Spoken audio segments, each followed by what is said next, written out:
주님의 평강과 은혜가 여러분들과 더불어 함께 하시기를 주님의 이름으로 축원합니다. 2부 예배에 참석한 교우들 또 미디어를 통해서 함께 예배하는 성도들에게도 같은 은혜가 임하기를 바라고, 특별히 육신의 질병 때문에 기도하면서 마무리하고 있는 우리 교우들 가운데 환우들, 말씀 듣는 중에 예배하는 중에 주님이 치료하는 손길로 타치하셔서 회복과 치유의 역사가 일어나게 되기를 예수님의 이름으로 축원합니다. 먼저 농어촌 교회 사역연구소 보고를 잠깐 드리고 오늘 말씀을 전해드리도록 하겠습니다. 기도와 물질로 후원해 주셔서 감사합니다. 작년에는 이제 교회로 여러분들이 헌금해 주신 것을 재정부에서 모아서 연구소 계좌로 이렇게 보내주셨고, 올해부터는 이제 좀 후원 방식이 바뀌어서 성도들 개개인이 연구소 계좌로 직접 송금하는 방식으로 되었습니다. 작년에 월 한 150만 원 정도가 후원금으로 들어왔는데, 올해 1월, 2월 지내면서 올해 한 월 80만 원 정도가 지금 후원금으로 들어오고 있습니다. 그래서 좀 작년보다 한 절반 정도가 줄어있기 때문에 조금 사역에 압박감을 받고 있습니다. 기도해 주시길 바랍니다. 저는 이 사역을 하면서 농어촌 교회를 돌아보면서 소자 하나에게 냉수 한 그릇 주는 사역을 내가 한다, 그런 마음을 가지고 가고 있습니다. 소자 하나에게 냉수 한 그릇 주는 것도 결단코 상을 잃지 않으리라 한 주님 말씀하셨는데, 농촌 교회를 돌아보면서 참 그렇게 열악한 상황 속에서 굳굳하게 사명감을 가지고 교회를 지키고 성도들을 돌아본 목사님과 사모님, 가족들의 모습을 보면서 참 이분들이 주님 말씀하시는 그런 소자들 아닌가, 기도하면서 이 사역을 함께 돕고 있습니다. 그래서 여러분들이 그런 마음 가지고 이 일에 함께 동참해 주시기를 바라고, 또 여러분들이 후원하시면서 내가 정말 하나님께 복받을 일을 하고 있다, 내가 드리는 작은 헌금이 하늘나라에 보물을 쌓고 있는 것이다, 이런 마음으로 함께 해주셨으면 좋겠습니다.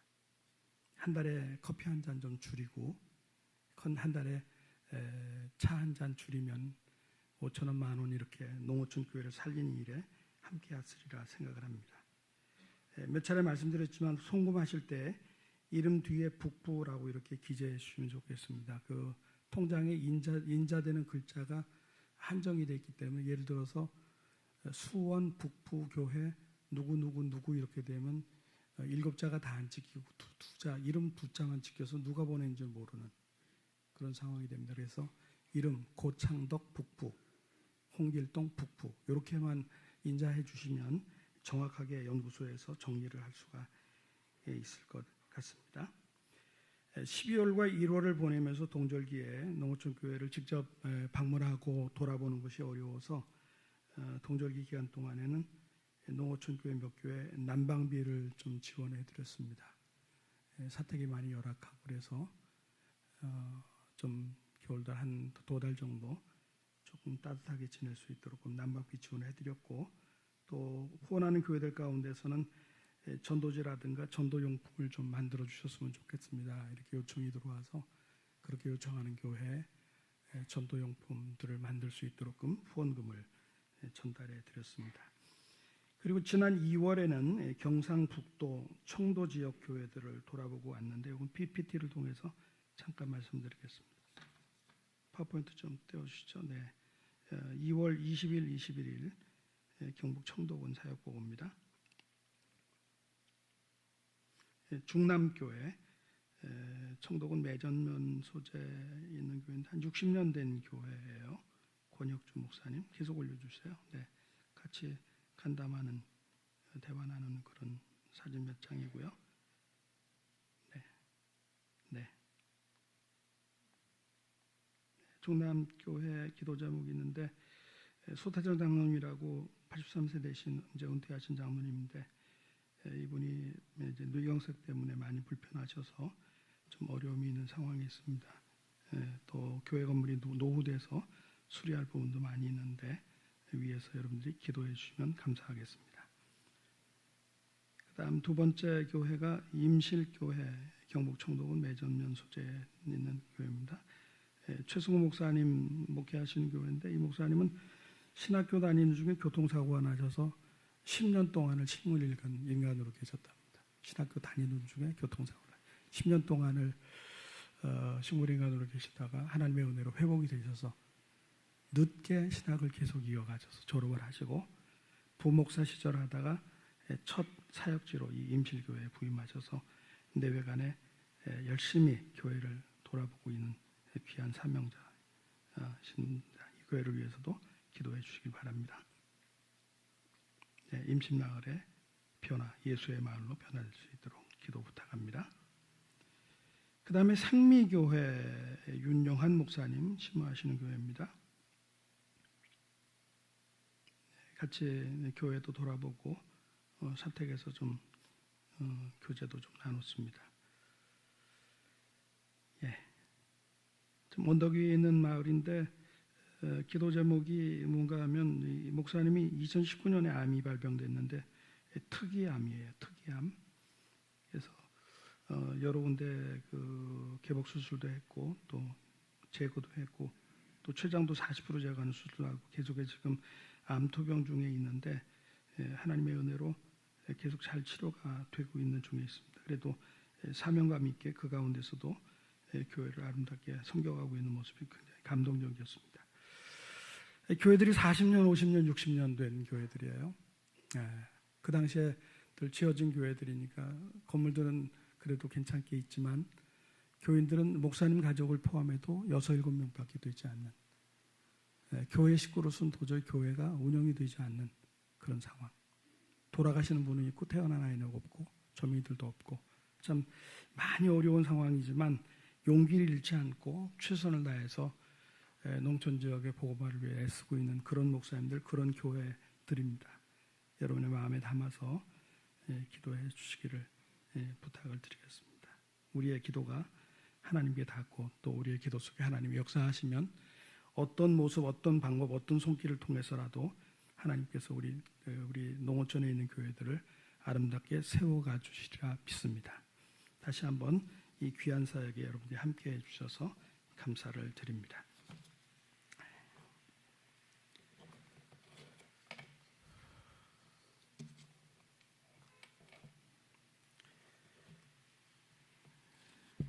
제가 탭을 가지고 설교를 하면 이 자리가 좀 편하겠는데 원고 가지고 설교하니까 조금 원고 놓기가 조금 번거로워서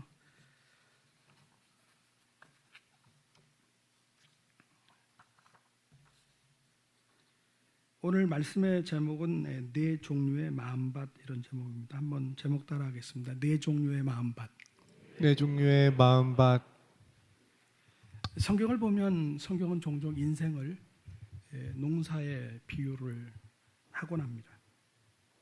본문이 그 중에 하나의 말씀인데 흔히 오늘 본문은 씨 뿌리는 자의 비유 이렇게 불려지는 말씀입니다. 농부가 땅에 씨를 뿌립니다. 그러면 여기서 나오는 씨라고 하는 것은 하나님의 말씀을 가리키고요. 씨를 뿌리는 농부는 말씀을 전파하는 전도자 혹은 설교자를 의미하고요. 땅은 그 말씀을 받는 사람의 마음을 가리킵니다. 하나님의 말씀은 항상 좋은 것이죠. 말씀이 나쁠 수가 없죠. 말씀이 무익할 수가 없죠. 그러니까 시인 하나님의 말씀이 항상 좋은 것이기 때문에 농사가 잘 되고 안 되고라고 하는 것은 시의 문제가 아니라 땅의 문제다라는 것을 알 수가 있습니다. 그와 마찬가지로 사람의 마음이 매우 중요합니다. 여러분 한번 이런 생각을 해보세요. 많은 사람들이 똑같은 하나님을 믿습니다. 똑같은 예수님을 믿습니다. 심지어는 똑같은 교회를 다니고 똑같은 교회에서 선포되어지는 하나님의 말씀을 받습니다. 그런데 그 결과가 똑같이 나타나는가? 그렇지 않고 각각 다르게 나타나요. 어떤 사람에게는 하나님의 능력, 하나님의 축복이 풍성하게 나타납니다. 그런데 어떤 사람에게는 아무런 역사도 일어나지 않습니다. 1년이 지나도 그렇고 5년이 지나도 그렇고 10년이 지나도 그렇고 아무런 일도 나타나지 않고 그냥 마찬가지. 왜 이런 차이가 날까? 이런 차이가 나는 이유는 마음 자세 때문인 것이죠. 마음 자세. 그 말씀을 받는 마음의 자세가 어떻게 되어 있는가, 어떤 마음 자세를 가지고 하나님의 말씀을 받는가라고 하는 것에 결정이 된다는 거죠. 우리가 성경을 보면 성경은 마음의 중요성을 누누이 강조하죠. 잠언 4장 23절에 보면 모든 지킬 만한 것 중에 더욱 내 마음을 지키라, 생명의 근원이 이에서 남이니라 말씀했습니다. 이 말씀은 인생 만사는 마음에서부터 비롯된다 그 말이죠. 인생 만사 마음에서 비롯된다. 마음이 좋으면 만사가 좋아지지만 마음이 나쁘면 만사가 나빠진다라고 하는 얘기입니다. 특별히 신앙생활하는 데 있어서, 특별히 교회 생활하는 데 있어서 이 마음 자세는 너무너무 중요합니다. 요한 3서 1장 2절에 우리가 잘 아는 말씀에 보면 사랑하는 자여 내 영혼이 잘됨 같이 내가 범사에 잘되고 강건하기를 내가 간구하노라 그랬는데, 이 영혼이 잘된다는 말이 무슨 말인가 하면 마음밭이 좋은 것을 이야기합니다. 내 영혼이 잘된다, 마음밭이 좋다는 것이죠. 그 사람의 마음밭이 좋다, 그 사람의 영혼의 밭이 좋다라는 것이죠. 그러면 범사가 잘되고 강건한 축복을 받게 된다라고 하는 말씀입니다. 그러므로 우리가 신앙생활할 때 어디에다 초점을 맞춰야 될까요? 우리의 마음밭을 좋은 땅으로 일구어 가는 것, 우리의 마음밭을 옥토로 일구어 가는 것, 여기에 우리의 신앙생활에 최우선순위를 두는 것, 이것이 중요한 것입니다. 아무쪼록 오늘 말씀을 들어가면서 우리의 마음이 좋은 밭으로 일구어져서 인생 농사에 성공하는 저와 여러분들이 되시기를 예수님의 이름으로 축원합니다. 먼저 네 종류의 마음밭을 살피겠습니다. 본문을 보니까 씨가 떨어지는 네 종류의 땅이 소개가 되죠. 길가, 돌밭, 가시떨기, 좋은 땅. 이 네 종류의 땅은 사람들에게 나타나는 네 종류의 마음 상태를 가르치는 것입니다. 첫째로 길가입니다. 마가복음 4장 4절에 보니까 뿌릴새 더러는 길가에 떨어짐에 새들이 와서 먹어버렸고 그랬습니다. 길가는 땅이 단단합니다. 그래서 씨가 떨어져도 땅 속에 들어가지를 못합니다. 그냥 방치되는 거죠. 새들이 와서 쪼아 먹어버립니다. 15절에 좀 더 자세한 설명이 나오는데, 말씀이 길가에 뿌려졌다는 것은 이들을 가리킴이니 곧 말씀을 들었을 때 사탄이 즉시 와서 그들에게 뿌려진 말씀을 빼앗는 것이요 그랬습니다. 새는 사탄을 가리치죠. 마음이 산만한 가운데 말씀을 받으니까 그 말씀이 들리질 않는 거예요. 딴 생각하는 거예요. 그 마음이 단단한 거예요. 그 마음에 어떤 씨가, 하나님 말씀이 들어갈 수 있는 여지가 전혀 없는 거예요. 한 귀로 듣고 한 귀로 흘려버리는 그거와 똑같아요. 마음이 산만한 상태, 마음이 닫혀있는 상태를 이야기하는 것입니다. 영적인 일에 대해서 무관심합니다. 내세의 일에 대해서 흥미를 갖지 않습니다. 이런 경우에는 아무리 말씀을 들어도 효과는 나타나지를 않습니다. 사탄의 미혹 가운데 말씀을 흘려버리고 결국 구원도 받지 못하고 축복도 경험하지 못하는 상태, 바로 그것이 길가와 같은 마음의 상태입니다. 두 번째가 돌밭입니다. 본문 마가복음 4장 5절 6절에 보면 더러는 흙이 얇은 돌밭에 떨어짐에 흙이 깊지 아니하므로 곧 싹이 나오나 해가 돋은 후에 다 타서 뿌리가 없으므로 말랐고 그랬습니다. 돌밭에는 흙이 별로 없습니다. 그래서 씨가 떨어져 싹이 나오는 것 같아도 잠시뿐이고 뜨거운 뙤약볕에 말라 죽습니다. 16절 17절에 보면 좀 더 자세한 설명을 하기를, 또 이와 같이 돌밭에 뿌려졌다는 것은 이들을 가리킴이니 곧 말씀을 들을 때 즉시 기쁨으로 받으나 그 속에 뿌리가 없어 잠깐 견디다가 말씀으로 인하여 환난이나 박해가 일어나는 때에는 곧 넘어지는 자요 라고 말씀했습니다. 말씀을 들을 때는 충동적으로 받아요. 말씀을 들을 때는 기꺼이 받아요. 그러나 그 마음속에 자신의 완고한 고집이 있어요. 그 고집 때문에 조금이라도 자신의 생각과 다르면 받지 않습니다. 조금이라도 자기 이익에 반해서 손해가 된다 싶으면 금세 그 말씀을 거부합니다. 역시 말씀이 주는 구원도, 말씀이 주는 축복도 제대로 받아 누리지 못하는 상태입니다. 세 번째, 가시떨기를 소개합니다. 마가복음 4장 7절에 보니까 더러는 가시떨기에 떨어짐에 가시가 자라 기운을 막음으로 결실하지 못하였고 그랬습니다. 이 가시떨기를 이해할 때 우리가 잡초라고 이해하면 이해하기가 훨씬 더 쉬울 것입니다. 잡초가 많으면 씨가 딱싹 트거나 자라지를 못합니다. 수분과 양분을 몽땅 빼앗아 갑니다. 결국 질식사에서 열매를 맺지 못합니다.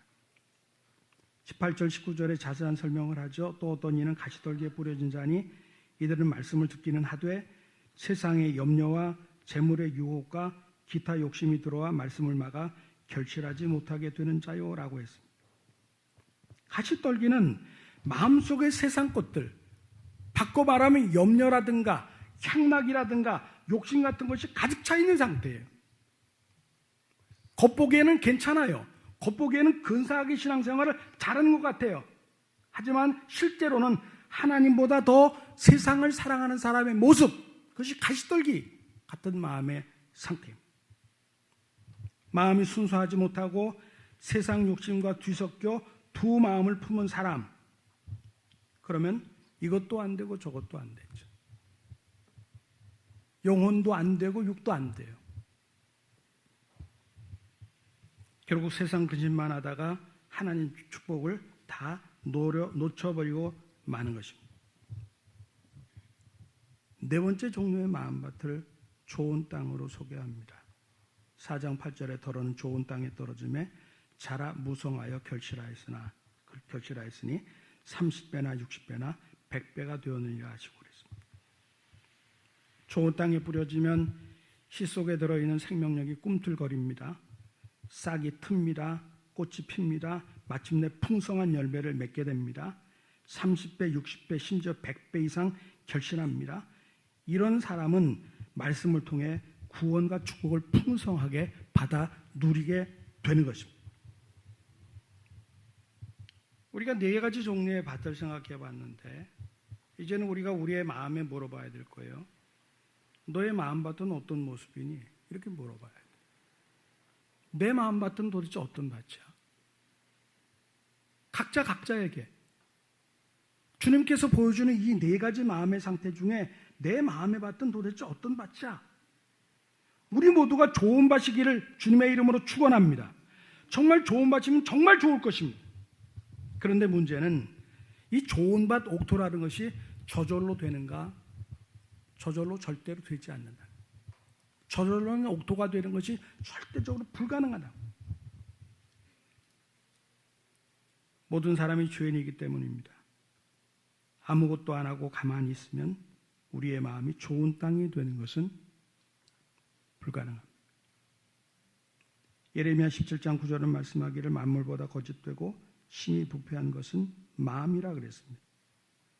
예수님은 마태복음 7장 21절로 23절에 말씀하기를 속에서 곧 사람의 마음에서 나오는 것은 악한 생각 곧 음란과 도둑질과 살인과 간음과 탐욕과 악독과 속임과 음탕과 질투와 비방과 교만과 우매함이니 이 모든 악한 것이 다 속에서 나와서 사람을 더럽게 하느니라 그랬습니다. 사람은 모두가 죄인입니다. 한 사람도 예외가 없습니다. 모든 사람이 죄인이기 때문에 하나님의 의에 이를 수가 없습니다. 내가 예수 믿고 죄사함 받았지만 그 순간에 내가 천사처럼 완전해지는 것이 아닙니다. 주님 나라 가는 그날까지 성화의 일을 꾸준하게 가야 되는 것입니다. 내가 집사가 되고 장로가 되었다고 목사가 되었다고 천사처럼 되어 있는 것도 아닙니다.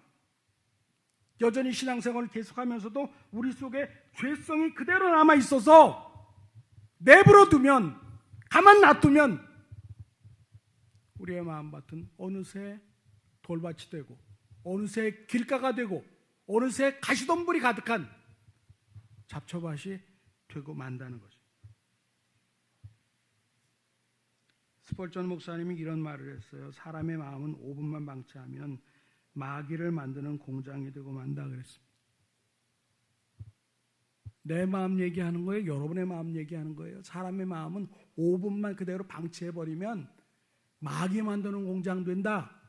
이것이 우리의 마음이라고 말이에요. 그러므로 우리는 죄와 싸우는 영적 전쟁을 끊임없이 계속 벌려가야 할 줄로 믿습니다.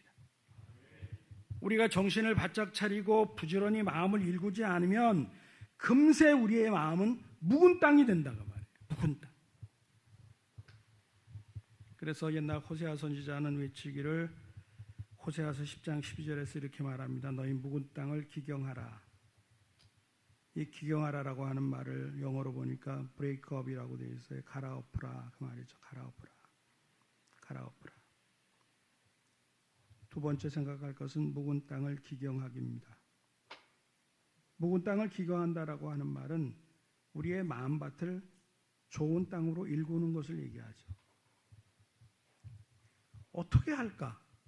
가만 내버려두면 묵은 땅 되고, 가만 내버려두면 길가 되고, 가만 내버려두면 돌밭 되고, 가만 내버려두면 가시떨기 같은 그런 밭이 되는, 묵은 땅이 되는 내 마음밭을 어떻게 해야 좋은 땅으로 일궈갈 수 있을까?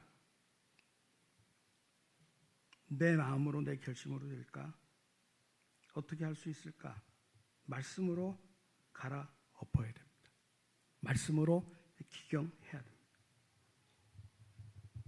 오늘 마가복음에서 본문에서의 말씀은 시로 비유되지만 예레미야 23장 29절을 보면 말씀을 이렇게 얘기합니다. 여호와의 말씀이니라 내 말이 불 같지 아니하냐 바위를 쳐서 부스러뜨리는 방망이 같지 아니하냐 그랬습니다. 여기서 말씀을 불로 비유하고 있고 여기서 말씀을 방망이로 비유하고 있음을 알 수가 있습니다. 하나님의 말씀 마치 방망이가 같아요. 그래서 방망이 같은 말씀이 완악한 마음을 깨트리는 거죠. 딱딱한 마음, 굳어있는 마음, 완고한 마음, 완악한 마음을 깨트리는 방망이가 바로 하나님의 말씀인 것이죠. 마치 불과 같아서 마음을 녹여서 새 마음으로 바꿔주는 것이죠. 사람은 스스로 자기 마음을 바꾸지 못합니다. 그러므로 하나님께서 말씀을 통해서 우리의 마음을 깨트려 주셔야 됩니다. 그리고 말씀과 더불어 역사하시는 성령의 능력으로 우리의 마음이 부드러워질 수 있습니다. 에스겔 36장 26절 말씀해 보니까 또 새 영을 너희 속에 두고 새 마음을 너희에게 주되 너희 육신에서 굳은 마음을 제거하고 부드러운 마음을 줄 것이며 성령이 우리의 마음을 새 마음으로 만들어 주신다. 그럴 때 하나님께서 우리의 마음을 좋은 땅으로 변화시켜 주실 줄로 믿습니다. 이렇게 하나님의 말씀을 가지고 우리의 마음, 묵은 땅을 갖다가 기경하면 갈아엎으면 좋은 땅이 되는데 이 좋은 땅과도 같은 마음의 상태는 어떤 것일까? 잠깐 생각합니다. 첫째로 좋은 땅과도 같은 마음은 사모하는 마음입니다. 마태복음 13장 23절에 보면 좋은 땅에 뿌려졌다는 것은 말씀을 듣고 깨닫는 자니 결실하여 어떤 것은 100배, 어떤 것은 60배, 어떤 것은 30배가 되느니라 하시더라 그랬습니다. 사모하는 마음은 어떤 마음인가? 말씀을 듣고 깨닫는 마음입니다. 말씀을 듣고 깨닫는 마음, 이것이 바로 사모하는 마음이죠. 하나님의 말씀을 사모하는 마음. 우리가 성경 속에서 사모하는 마음을 가졌던 한 사람의 예를 뽑는다면 삭개오를 생각할 수가 있습니다. 삭개오는 여리고의 세리장이었습니다. 그 당시 이스라엘은 로마의 식민지로 있으면서 이 로마 당국이 유대인 세리를 모집합니다. 일정한 금액만 바치고 그 다음에 나머지 돈은 너 다 가져도 좋다. 이렇게 정책을 사용했습니다. 그러다 보니까 세리들은 로마의 앞잡이로 돈을 잘 벌었습니다. 그러나 동족 유대인들에게는 멸시당했고 인생이 곤고했습니다. 삭개오가 그러던 중에 예수의 소문을 듣죠. 예수님께서 우리의 동네에 오신다 하는 소문을 듣습니다. 아, 예수를 만나면 내 인생의 고민과 내 인생의 갈등이 다 해결될 수 있겠다. 그런 마음을 갖게 됩니다. 예수님 소리가 나는 곳에 갔는데 예수님을 볼 수가 없어요. 왜냐하면 키가 작았어요. 사람들이 엄청 모여 있어가지고 도대체 볼 수가 없었어요. 깨끗 발을 들어도 깡총깡총 뛰어도 사람들에 막혀서 키가 작아서 예수님 보이질 않아요. 고민하다가 돌 보화가 나무 위에 올라가서 예수님 바라봅니다. 삭개오의 눈과 예수님의 눈이 딱 마주치죠. 삭개오야 내려와라. 내가 오늘 너희 집에 가서 유하겠다. 그래서 예수님께서 삭개오의 집에 들어가서 예수님의 말씀을 삭개오가 듣게 되죠. 변화되어서 공언하죠. 그동안 백성들을 억압해서 빼앗은 것 4배 변상하겠습니다. 내 재산의 절반은 뚝 잘라서 가난한 사람들에게 나눠주겠습니다. 사모하는 마음, 예수님 봐야 되겠다, 예수님 만나야 되겠다, 예수님 말씀 들어야 되겠다, 이 사모한 마음을 가지고 예수님께 왔던 삭개오, 그는 이제 복된 인생으로, 존귀한 인생으로 변했습니다. 이러한 사모하는 마음이 바로 좋은 땅의 마음입니다. 이런 사모하는 마음이 저와 여러분에게도 매일매일 계속되기를 주님의 이름으로 축원합니다. 설교 때마다, 예배 때마다 말씀 집중해서 듣고 성경을 읽을 때마다 사모하는 마음으로 들으시기를 바랍니다. 그래서 그 말씀 통해 하나님의 축복을 풍성히 경험하는 여러분 모두가 되시기를 바랍니다. 두 번째, 겸손한 마음이 좋은 땅 같은 마음입니다. 누가복음 8장 15절에 보면 좋은 땅에 있다는 것은 착하고 좋은 마음으로 말씀을 듣고 지켜 인내로 결실하는 자니라 그랬습니다. 그래서 착하고 좋은 마음이, 착한 마음이라고 하는 것이 겸손한 마음이죠. 돌밭같이 완고한 마음을 내려놓고 겸손해지는 것, 이게 바로 겸손한 마음, 착한 마음이죠. 우리가 예수 믿고 신앙생활하면서, 예수 믿고 교회 생활하면서 가장 중요한 자세 중에 하나가 무엇인가 하면 바로 겸손이죠. 겸손. 어떤 분은 이렇게 설명도 했어요. 이 품성이라는 것은 축복을 담는 그릇이다. 그렇게 얘기하면서 그 축복을 담는 그릇 중에 가장 소중한 그릇이 2가지 품성을 말하기를, 하나는 순종이라고 했고 하나는 겸손이라고 했습니다. 그래요. 순종의 그릇에 축복이 담겨요. 겸손의 그릇에 축복이 담겨요. 바로 신앙생활에 정말 중요한 자세가 겸손이에요. 고대 신학자 어거스틴이 이렇게 말했습니다. 신앙을 위해 필수적인 것은 첫째 겸손이고, 둘째도 겸손이고, 셋째도 겸손이다. 어거스틴의 이야기입니다. 그만큼 중요하다고 말이에요. 다윗은 하나님이 몹시 사랑하고 축복해 주신 인물이죠. 그럴 만한 이유가 분명히 있을 것입니다. 여러 가지 이유를 찾을 수 있겠지만 그 중에 대표적으로 꼽는다면 바로 다윗의 겸손한 마음일 것입니다. 우리가 사무엘하 12장의 기사를 읽어보면 다윗이 유부녀 밧세바를 범합니다. 간음죄를 짓습니다. 그리고 그의 남편 우리아 장군 살인 교사하는 큰 죄를 지었죠. 그리고 어떻게 됩니까? 나단 선지자가 하루는 찾아와서 책망하죠. 당신이 몹쓸죄를 졌다, 하나님 앞에 큰 죄를 졌다라고 책망할 때 어떻게 했습니까? 절대 왕권을 가진 사람이기에 나단 선지자 핍박하고 죽일 수도 있었지만 그는 깨끗이 자기의 죄를 인정하고 통에 자복하죠. 하나님의 종이 전해주는 말씀을 겸손히 받았습니다. 바로 그것이 하나님의 사랑과 축복을 받은 다윗의 비결이었습니다. 야고보서 4장 6절은 우리에게 교훈합니다. 그러나 더욱 큰 은혜를 주시나니 그러므로 일렀을 때 하나님이 교만한 자를 물리치시고 겸손한 자에게 은혜를 주신다 했느니라. 여러분, 좋은 땅 같은 마음은 겸손한 마음입니다. 이런 겸손한 마음이 일생 동안 우리의 마음속에 있게 되기를 주의 이름으로 축원합니다. 마지막 세 번째, 좋은 땅 같은 마음은 순수한 마음입니다. 사람의 마음속에 세상의 이런저런 것들이 가시떨기처럼 수북하게 있으면 하나님의 말씀이 순수하게 받아들이질 않습니다. 이런 생각 저런 생각, 이런 지식 저런 경험, 다 자기가 아는 것들, 자기가 경험한 것들, 이런저런 세상 것들이 마음속에 가시처럼 잡초처럼 가득하게 수북하게 쌓여있으면 하나님의 말씀이 제대로 들려지질 않습니다. 세속적인 욕망, 쾌락 등이 마음을 가득 채우면 그렇게 됩니다. 얼른 보기에 좋아 보이는 세상의 지식이나 경험이 너무 많아도 그렇게 됩니다. 우리가 잘 아는 말씀이지만 마태복음 19장이나 누가복음 18장에 보면 부자 청년, 부자 관리 얘기가 나오는데, 그러니까 예수님의 소문을 듣고 찾아가죠. 예수님 찾아가서 무엇을 묻습니까? 내가 영생을 얻으려면 어떻게 해야 됩니까? 영생의 문제를 가지고 진지하게 접근합니다. 예수님께서 계명 지켜야 된다 그러죠. 계명 지켜야 된다. 그 젊은 관리는 뭐라고 말합니까? 나 어릴 때부터 다 지켰습니다. 어릴 때부터 다 지켰습니다. 대단하죠? 나 다 지켰어요.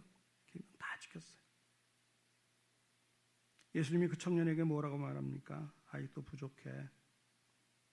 나를 따르려면 너 전 재산 다 팔아서 가난한 자들에게 나눠주고 나 따라. 그래, 영생을 얻으려면 계명 지켜야 돼. 다 지켰다고? 그래, 잘했어. 그러나 너 부족한 거 있어. 너 부자지.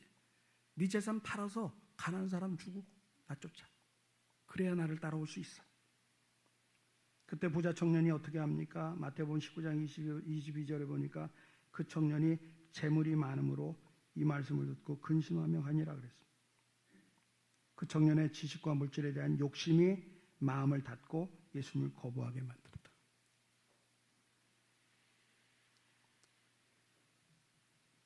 세상 사람들뿐만이 아니죠. 성도라고 자처하는 우리도 세상에 대한 욕심이 너무 많으면, 세상에 대한 지식이 너무 많으면 우리의 마음도 가시떨기처럼 될 수가 있습니다. 그래서 자꾸 비워야 되는 거, 자꾸 비우는 거, 자꾸 내려놓는 거,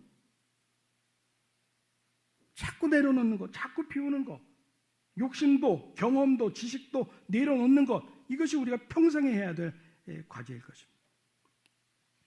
이제 말씀을 마칩니다. 이제 겨울은 물러가고 성큼 다가온 새봄에 우리의 인생 농사를 한번 생각해 왔으면 좋겠습니다. 일생 가운데 최고의 축복이 뭘까? 우리 마음이 좋은 땅이 되는 것, 이것이 최고의 축복인 줄로 믿습니다. 나의 마음이 좋은 땅 되는 것, 내 마음밭이 옥토가 되는 것, 이거 정말 최고의 축복일 것. 하나님의 말씀이 진리고 하나님의 말씀이 축복이라고 할지라도 내 마음이 길가요 돌밭이요 가시덤불 같으면 그 진리요 축복인 말씀이 나에게 아무런 유익이 없을 것입니다. 그냥 교회만 왔다 갔다 하는 것에 끝날지도 모릅니다. 그러므로 우리가 말씀과 기도 가운데 우리 각자의 마음을 매일매일 기경할 수 있게 되기를 바랍니다.